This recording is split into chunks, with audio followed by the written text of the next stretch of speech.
चंद्रपुरात MD अंमली पदार्थ तस्करीवर एलसीबीची कारवाई. 16,23,000चा मुद्देमाल जप्त, दोघांना अटक. स्थानिक गुन्हे शाखेच्या पथकाने गुप्त माहितीच्या आधारे जटपुरा गेट परिसरात कारवाई करत एमडी अंमली पदार्थ विक्री करणाऱ्या दोघांना अटक केली आहे. या कारवाईत 104.210 ग्रॅम एमडी अंमली पदार्थ, 2 मोबाईल फोन आणि रोख रक्कम असा एकूण 16,23,370 रुपयांचा मुद्देमाल जप्त करण्यात आला आहे. पोलीस अधीक्षक चंद्रपूर यांच्या मार्गदर्शनाखाली स्थानिक गुन्हे शाखेचे पथक जटपुरा गेट परिसरातील इटनकर पान मंदिर येथे सापळा रचून होते. यावेळी संशयित ओम संतोष इटनकर वय वर्ष 25 राहणार जटपुरा वॉर्ड व चंद्रपूर याला ताब्यात घेऊन त्याचे आणि घराची झडती घेण्यात आली. त्याच्याकडे अंमली पदार्थ आढळून आला.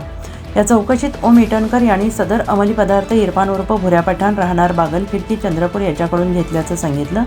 त्यानंतर पोलिसांनी तांत्रिक पुरावे आणि तपासाच्या आधारे इरफान पठाण याला अटक केली आणि या प्रकरणी रामनगर पोलीस ठाण्यात दोन्ही आरोपींविरोधात NDPS ॲक्ट 1985 अंतर्गत कलम 8C, 22C आणि 29 प्रमाणे गुन्हा दाखल करण्यात आलेला आहे.